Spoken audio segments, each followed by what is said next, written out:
Welcome to Wealth Management Mixtape, a go-anywhere show about life, finance, and investing.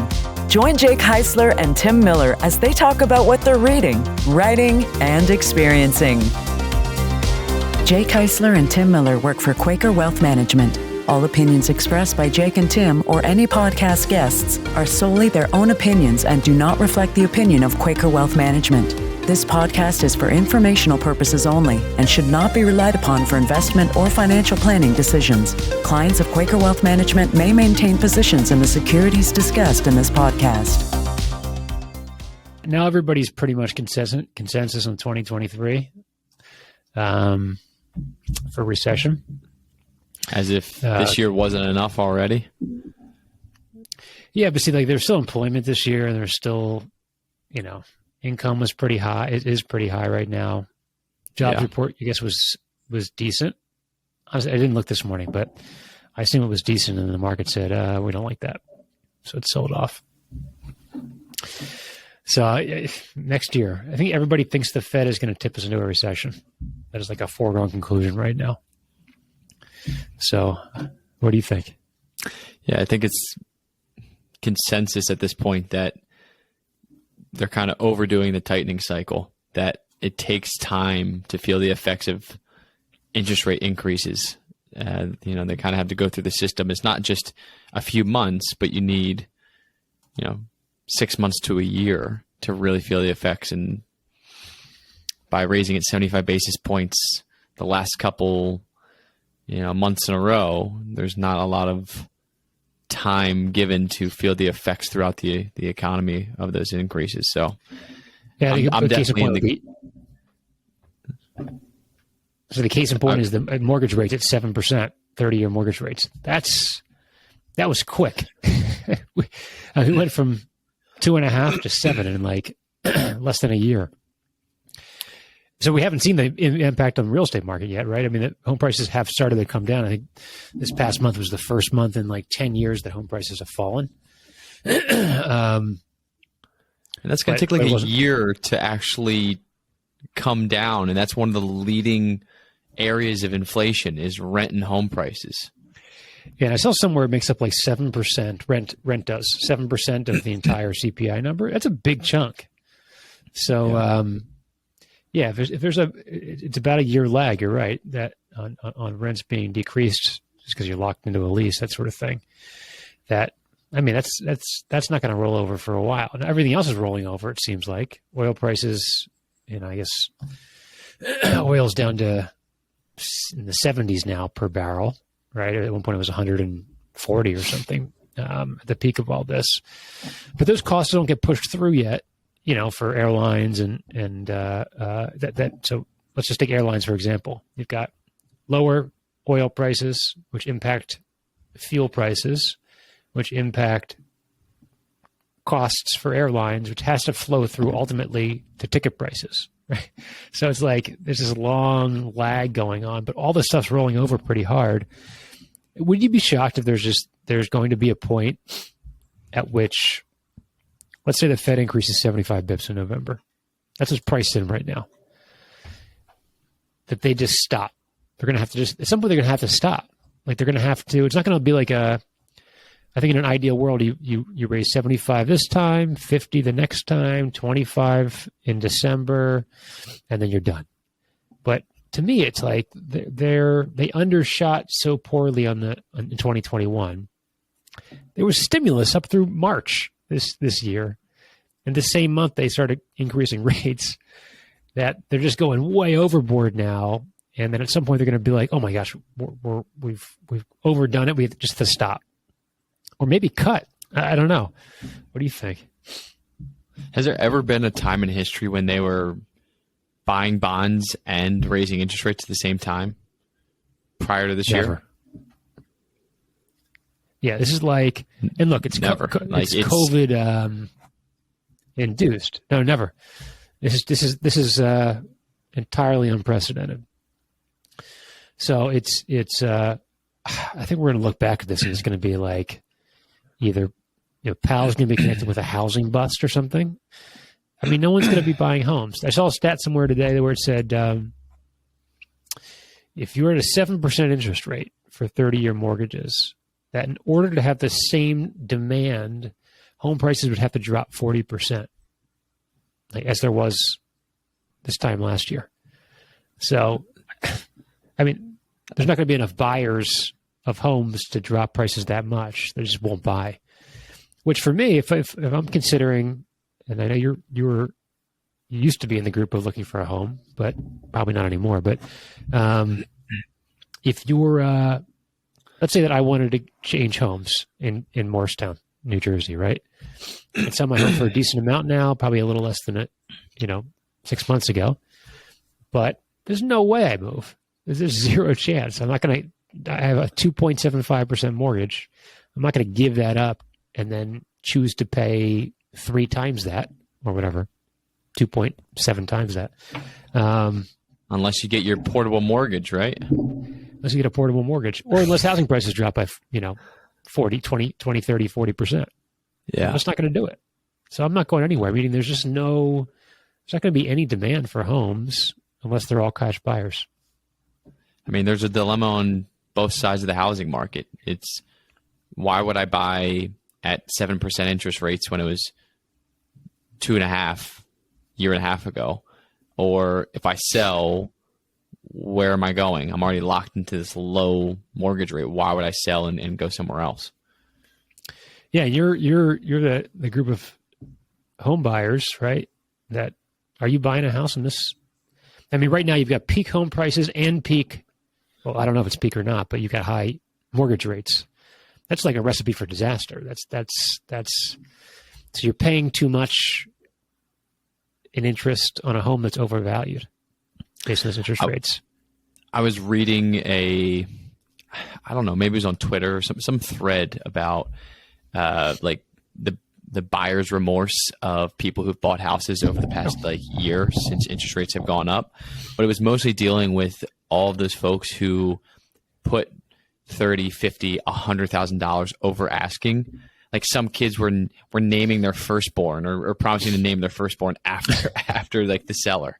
So there's just these crazy stories of people bidding to win houses, and it's showing like now they're just looking at the home prices of other homes being sold now, or ones that they're comparing and contrasting with other homes, and they have this this huge regret of spending an extra $50,000 for a house that they knew was overpriced, but they were just so keen on getting that property at that point in time that it didn't matter how much it cost. And it's interesting to hear that a lot of people are now starting to think maybe it was a bad idea.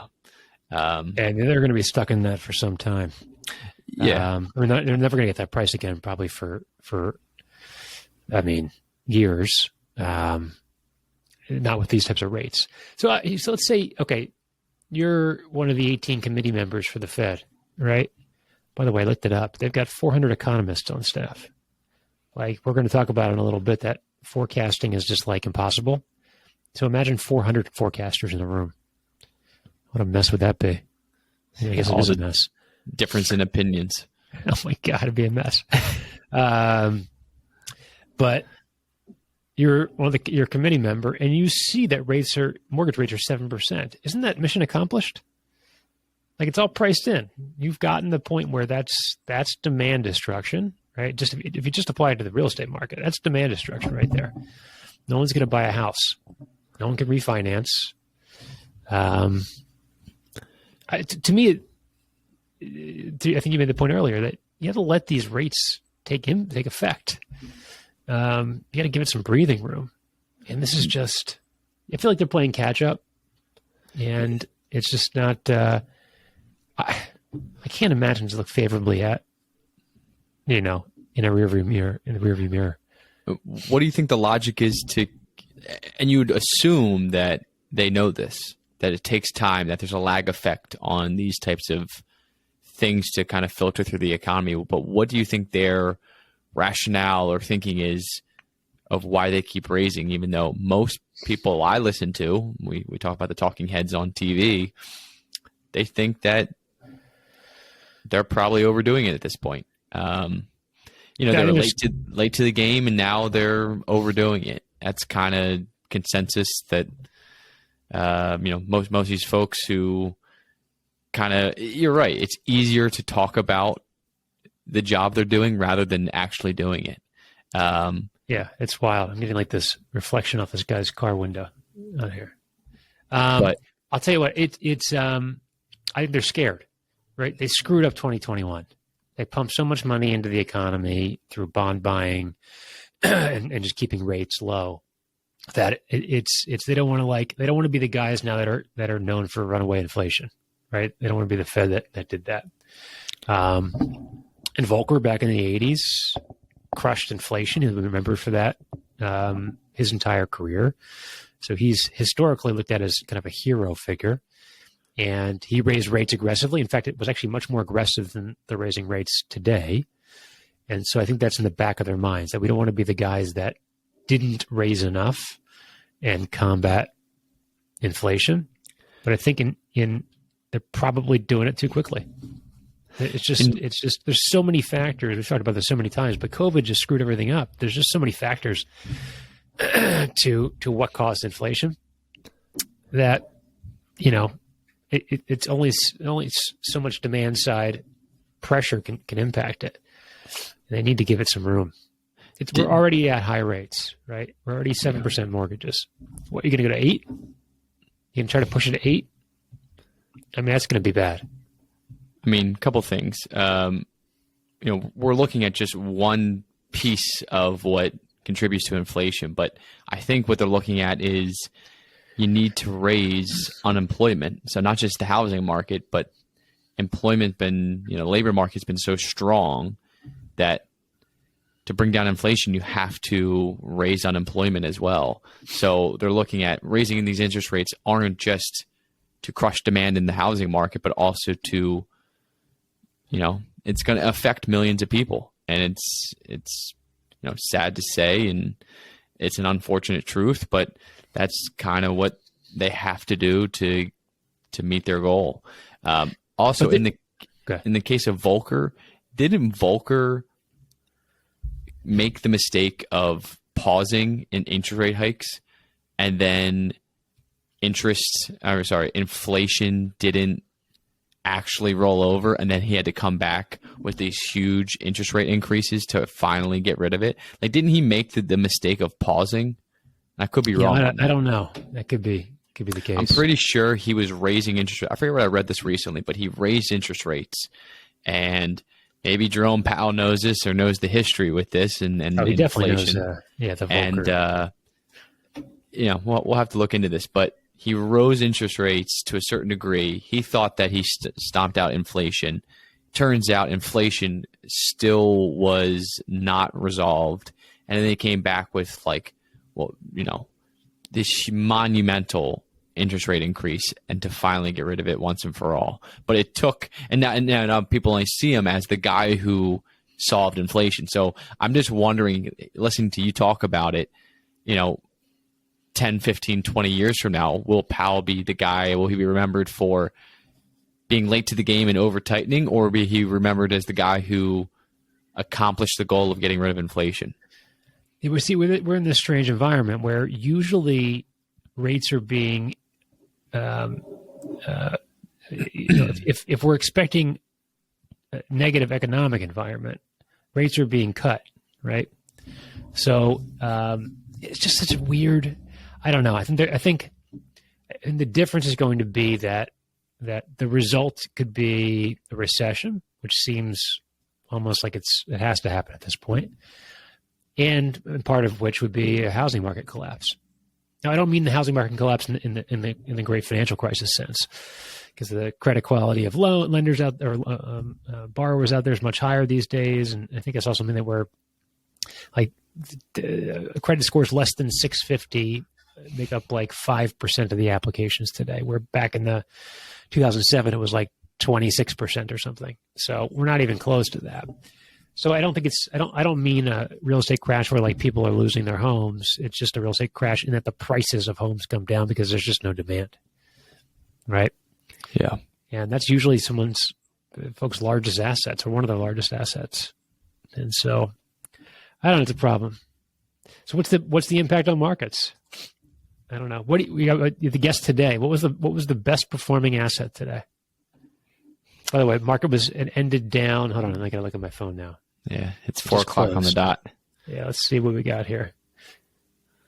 Bounced back a little bit. S&P was down 2.1% today. That's it. 2640. What do you think the best performing asset was today? This will be, you get a blue ribbon or something if you get this right. We'll put it on the screen. Utilities? All right, so I'll narrow it down for you. It's, I would consider it alternative, but it's something we don't ever put in our portfolios. Oh. So in a standard portfolio, you're usually not including this asset in the portfolio. I don't know. How about sticky toffee loaf? Does that get you any closer? You know what that is? No clue. How about red double-decker buses?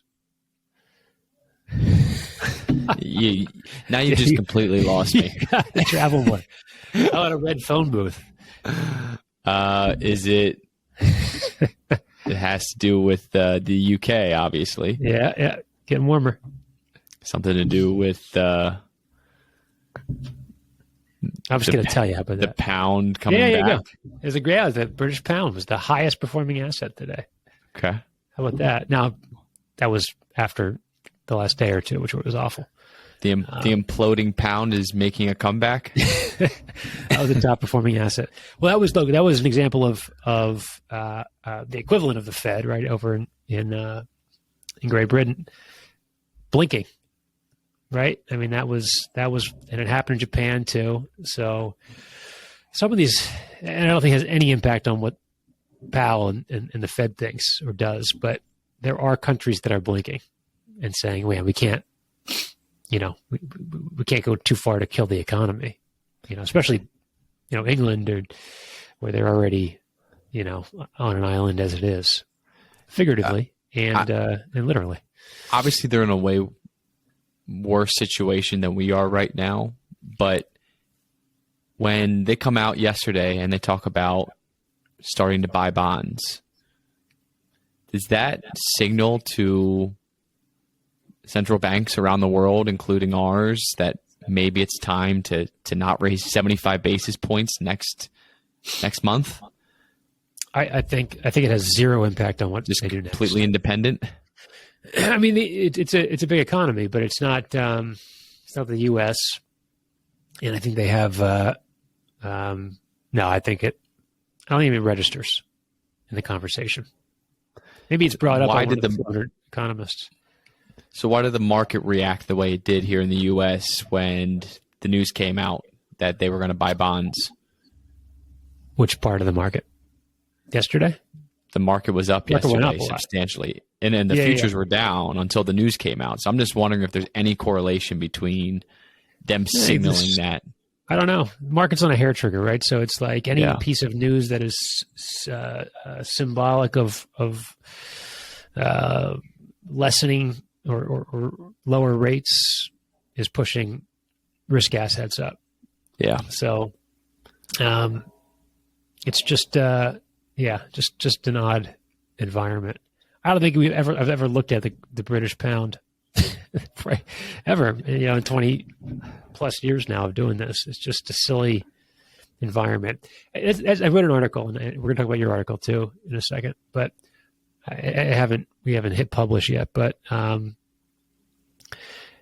it's in part in after reading Howard Marks' recent quarterly newsletter or monthly newsletter. I can't remember what he does now. But I can't remember if we talked about this last time or not, but if we did, I'm repeating myself. But it's all about how forecasting, just kind of like the back to the Fed idea that there's 400 economists, right? And they're all making predictions on what happens next in the economy. And it's so impossible to do. And so the point I made was, look, if you have, if you predict, let's say that Tim Miller economist predicts, or Jake Heisler economist predicts that next year's Fed funds rate will be end of the year is 3.5%, so lower than what it's projected to be at the end of this year, right? And all of my inputs were correct, right? It doesn't mean the outputs are right. And the interesting thing about so bad, or actually, it's just that bad inputs are also can create bad outputs, but good inputs can also create bad outputs. There's just so many variables in between that can affect everything or anything that it's just not a good.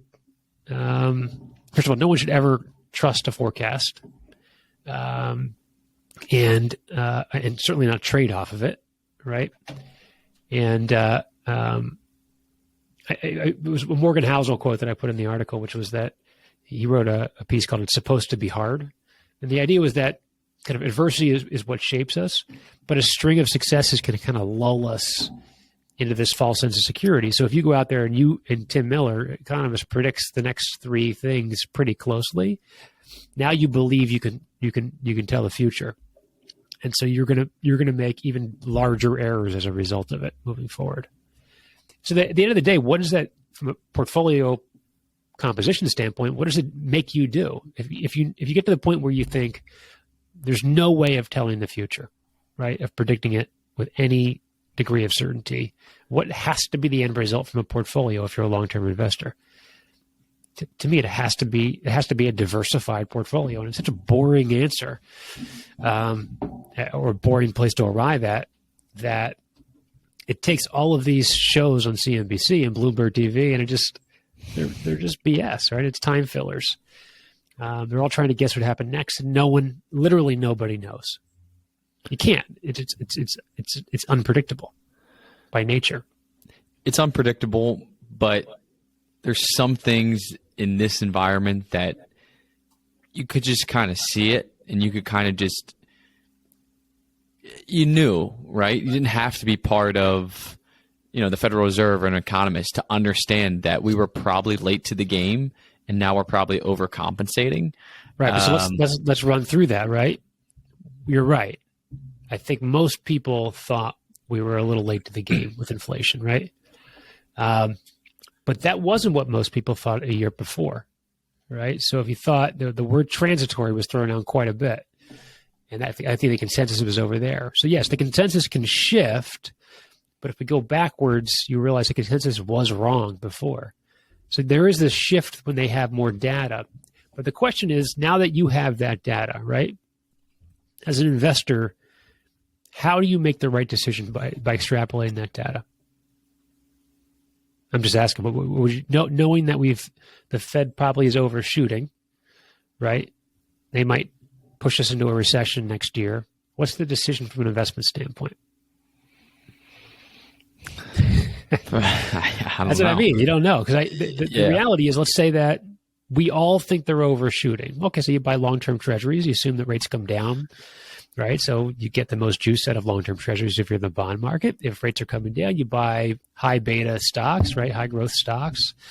But what if then CPI comes out and it's not lower than what people think it is, like happened last month? I'm about to say, like what just happened. Right. So we could be right. They're overshooting, right? End up being right, but be wrong about next month's prediction and just totally crush your portfolio as a result. So it's like there's too many variables. It was kind of my point. Yeah. And we're talking about... go ahead. I said there's a cool quote in there from a physicist. And the reason physics is so, and I don't want to say easy to study, but it's predictable, is because he said, imagine how much harder physics would be if electrons had feelings. So it's just, and that's what we're dealing with. We're dealing with human beings who feel, right? Jobs came out this morning. They were decent, right? That's good. To me, it's good, right? When people are earning money and working, that's a good thing. But not for markets. Most circumstances, we'd be pretty pleased with that report. This is the one time that people are rooting for it to be the other way around, just to have the market go in the right direction or bring down inflation, which is crazy to say.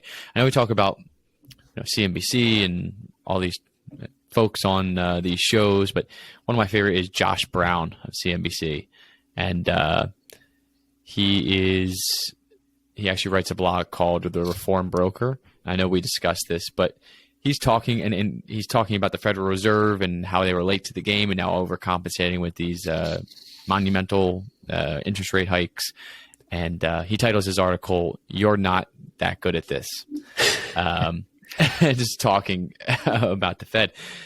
Something interesting he says, well, he talks about how it's so easy, and you're right, consensus did shift, but even 6 months, he's saying most people, whether you're an economist or know nothing about the market, you could sense that something was wrong. Like we were taking too long, prices were too high, too many people were bidding over asking for mortgage rates, gas was way too high. Like whatever it is, you could feel the impact, not even being an economist.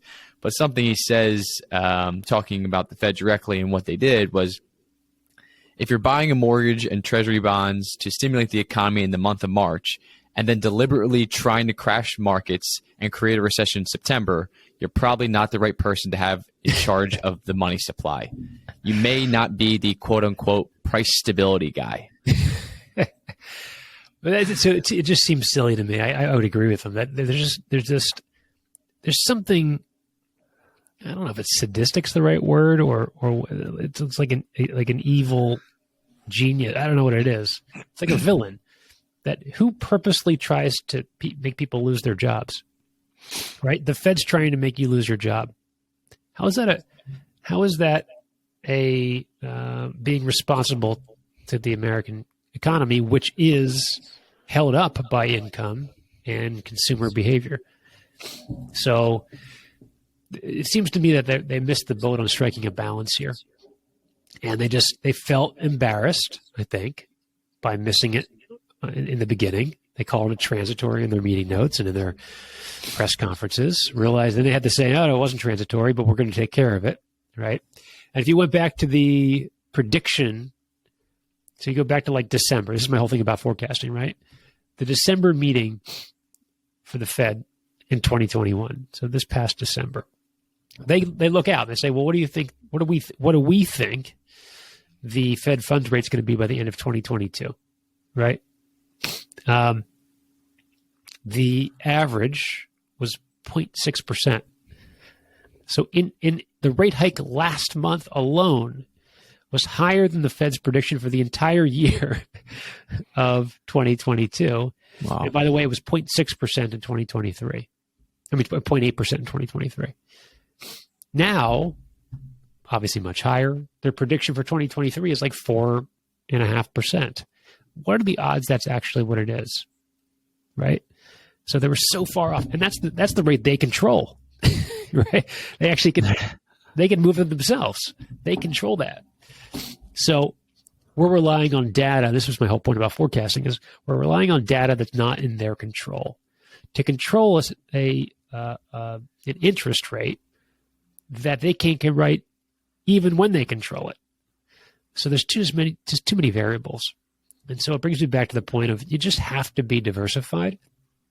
If you want to be a trader, fine. I actually would imagine this market's probably pretty advantageous for a trader, these giant swings back and forth. But you have to spend all day staring at a screen. If you're an investor or if you're planners like we are, the best course of action is going to be developing a sound, balanced portfolio. Some years it doesn't work out like this year. And some years bonds are crushed. And so you don't win in a 60-40 portfolio. There's no ballast assets. But do we think 60-40 portfolios are not going to be, in favor next year? I don't know. You know what I mean? So there's no reason to ditch the strategy, the diversified strategy, because 1 year is off.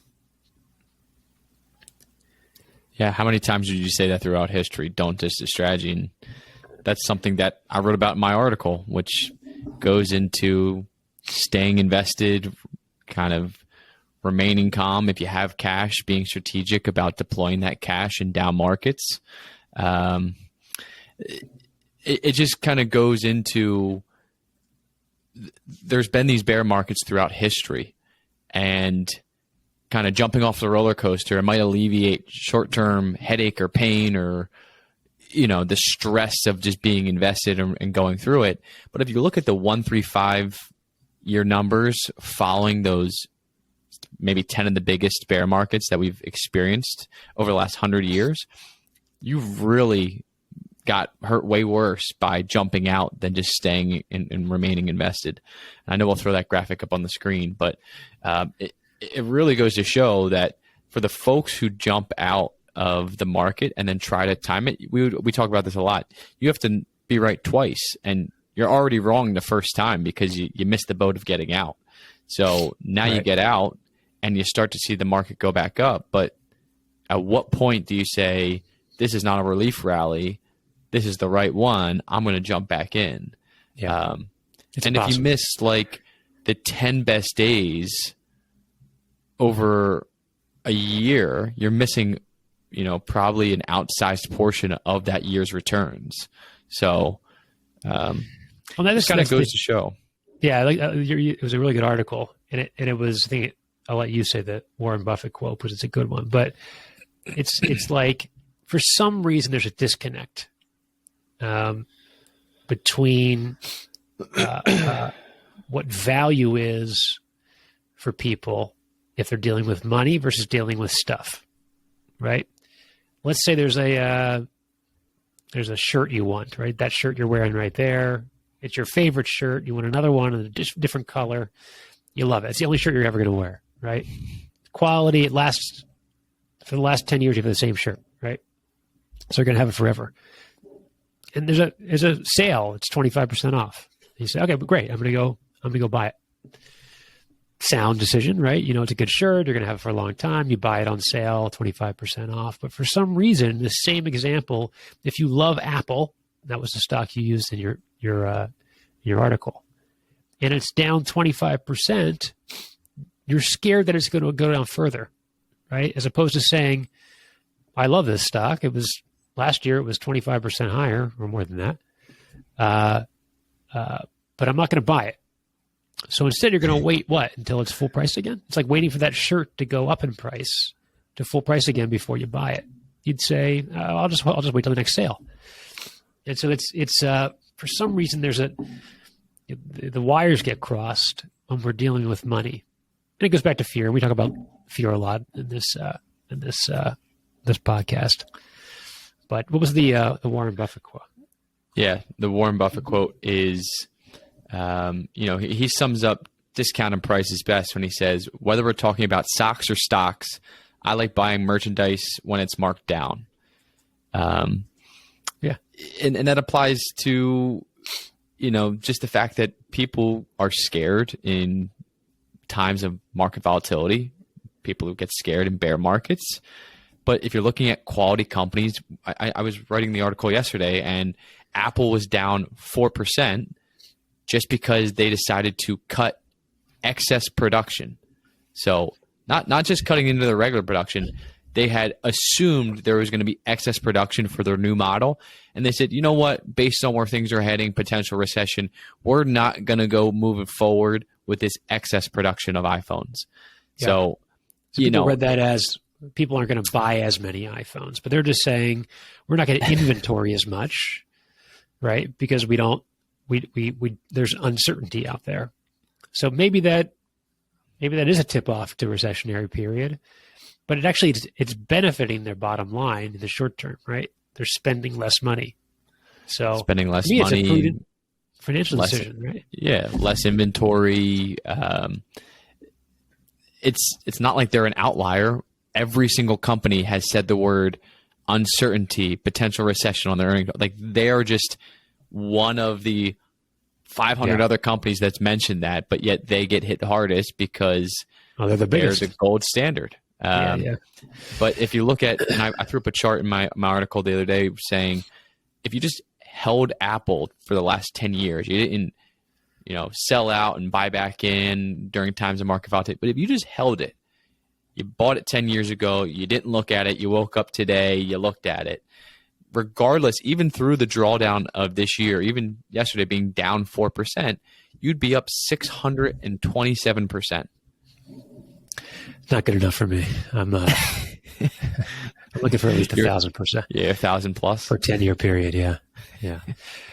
Well, yeah, and that's people. Again, it goes back to all the information we have, how we're wired, and deal with fear. It's just all a nightmare for people that try to go in on their own or try to. I think ultimately, almost everybody gets to the point of just letting things be. And we talked about in the last podcast that the way to assure yourself that you participate in that 600% stock is you buy an index, you own it, right? So anyway, it's probably a good place to stop.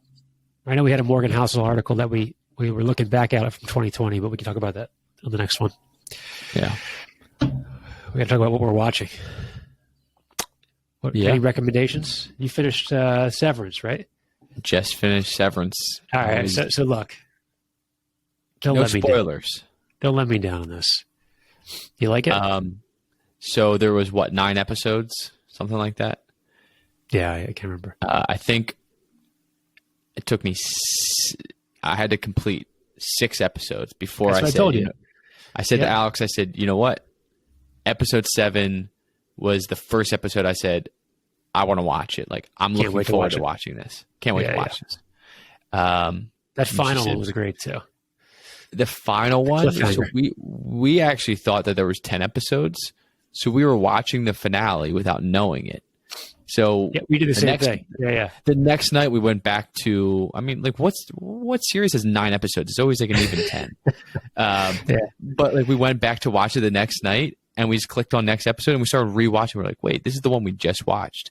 But it was, and when I thought about it, I said that was the perfect way to end the season. And Alex goes, but why would they like leave it on such a cliffhanger? I'm like, that's what every show does. You just don't realize it because we watch it when there's already 4 seasons out. Right. Every season finale in any show is always, any good show should have a huge cliffhanger to get people to want to watch the next season. So I thought it was really good. It took me a while. For all those 5 listeners out there, if you're thinking about watching Severance, give it time. I do recommend. It's a little funky, but it does pick up after better. 6, 7 episodes. Yeah, for people that are willing to hang in there, and it's not like it's still entertaining up until that point. It just you don't. You're right. That I think it must have been episode 6. That's the one that clicks. And you're like, oh, this is really good. This is going to be fun. So they can go different directions now from the cliffhanging part. With the anyway, I don't want to say anything. Obviously, we started watching. What else? Do you have anything else that you're? Why don't you go through your show, and then I do have an update as it relates to our sports teams. Oh, good. I'm sure that's going to be positive. Actually, it might these days with the Eagles. We are watching Bad Sisters on Apple TV. It's a British. I wouldn't call it comedy, but it's like a comedy drama type of thing. And I don't know if you ever watched Catastrophe. You probably didn't watch Catastrophe. It's like a married couple. Anyway, it's good. It's about these sisters that are essence of plotting to kill one of their sisters' husbands because he's just an awful person. And it jumps back and forth between, he's dead already right at the beginning. And then, but there's a bunch of, he's in it a lot because they go backwards and it's just, it's really good. It's one of those, not nearly as good as Severance, different type of show altogether, obviously, but pretty well done if you're willing to. And then there's this other kind of antagonist, which is an insurance guy whose company would be making the payout for the the insurance policy, and they're investigating it in part because they don't have any money left. They can't pay it out, so they're trying to find a reason why this guy didn't just die of natural causes, and then it might just very well be that he didn't die of natural causes. So it's pretty good. I would recommend that one. How many episodes in are you? I think we're probably, I don't know, eight in maybe at this point. But it's entertaining. It's pretty good. Apple TV is a little hidden treasure chest that we weren't watching. We watched Servant too, up through episode or both seasons of that. That was just weird.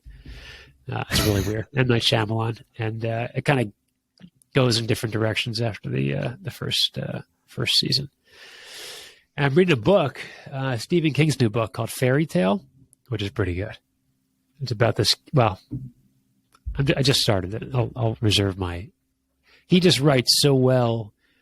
Like I always look at shows as I always read at nighttime before I go to bed. But so we'll watch a show or something. I always gauge how good shows are by how excited I am to watch it that night or read something. He's just such a good writer. It's just it draws you in so well. So I read like everything by Stephen King. He's just a fantastic writer. Have to give us a review when you're finished. Yeah. Now the movies that are adapted from his books are not always very good. I mean, Misery was great, and Green Mile was good, and some others. But yeah, it was some of the. Anyway, I'm reading that too. So I had sports team update. Yeah, I have a big It's not about the news. Phillies, is it? No, the Phillies are actually on right now. They're about to get swept by the Cubs and give up their lead in the wild card. So we're not even going to talk about them.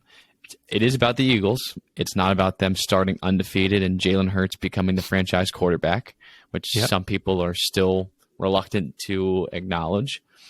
I'm in. I'm all in on Jalen Hurts. I'm good. Yeah, He's shown me I am enough. too. I've been since the end of last year. Eagles announced new partnership with Wendy's. Whenever Philadelphia prevents the opposing team from scoring a touchdown during the first quarter, Eagles fans will win a small Frosty. This is a multi-year partnership for both home and away games. This is like the same thing as the Sixers, sort of. It's the same thing as the Sixers. Yeah. So the Sixers is in the second half, if a player of the opposing team misses 2 free throws in a row, the whole crowd next day gets free Wendy's or free Frosty at Wendy's. Yeah, this is for home and away games. No touchdown scored by the opposing team. Everybody gets free Frosty the next day. Everybody. So, or all ticket holders. I guess all ticket holders. Yeah. Okay. All you get is a Frosty. It's expensive. But wait. How would it be all ticket holders if it's home and away games? So if it's away games. Hold on. We got to look this up, Tim. We got to verify. Wendy's. It just says Eagles fans. Wendy's, Frosty. I don't believe you have to be a ticket holder. Frosty Freeze Out. Everyone has one. How to win. That's it. You must have to sign up on their app or something. There's got to be a twist to it. I don't know, but all right. Next podcast, we'll look in. Yeah, offer following one day following the game. So every Monday or Tuesday, I guess. You know what it sounds like?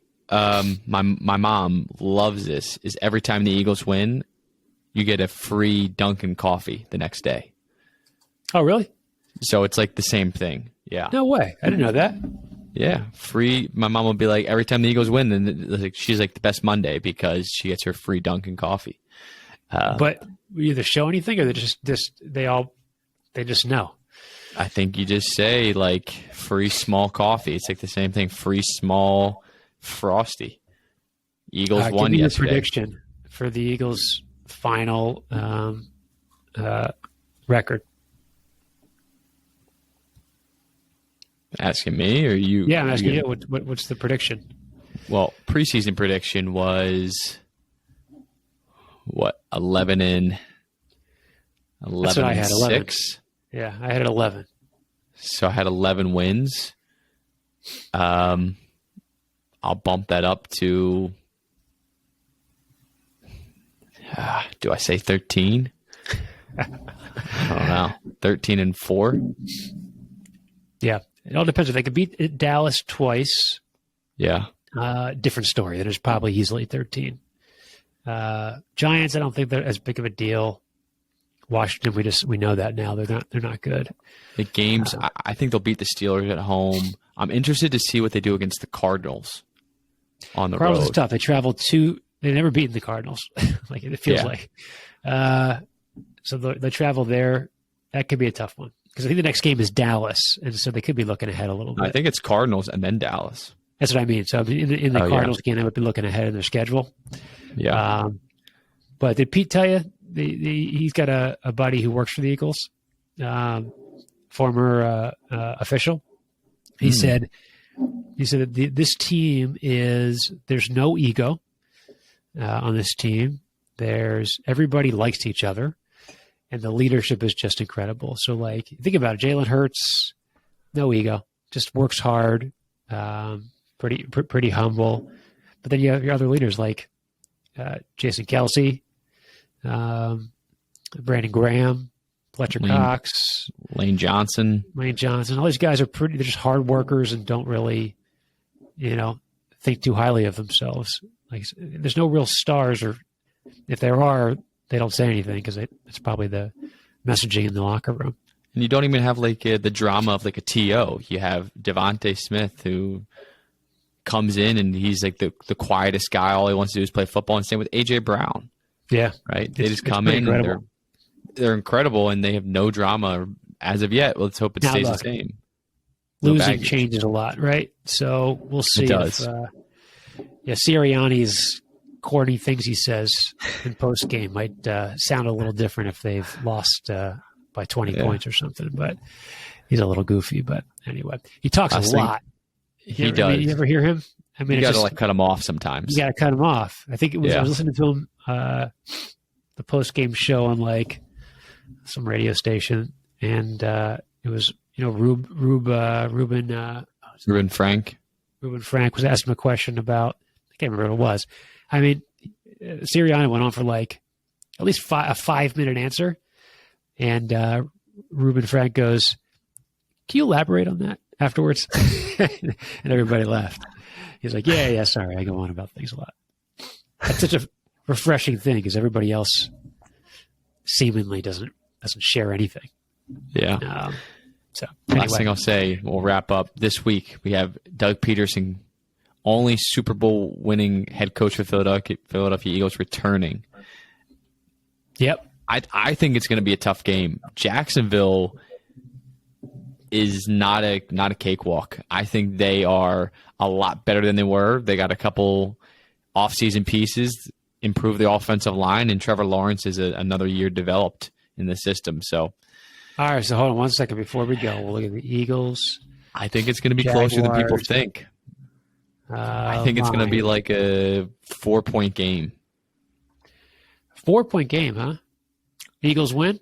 Yeah, I'm going like 28-24. All right. Rain game. Got Hurricane Ann coming up the coast. It's going to be both their strengths are running the ball. Yeah, I think the Eagles are probably better at that than they are. Better offensive line, better defensive line. I think it comes down to a running game, and it's one-dimensional. I think the Eagles win, but they're probably not going to score a lot of points if it's raining and really windy. So, yeah, I'll say I'm not going to say it's going to be. I thought that it'd be an easy win. Hold on, we played Washington last, right? I thought that was going to be an easy win. And then I just had no faith in Carson Wentz doing anything, which came to fruition. I should say I forecasted that win. And then what was the game before that? That was it was before Washington. Minnesota. Yeah, Minnesota. I thought that would be an easy win also. This one I don't feel easy, but I think it's going to be a win. And I think they're going to have to play in the second half of this game. Yeah, they have to do that. All right. We'll see. Let's cut it.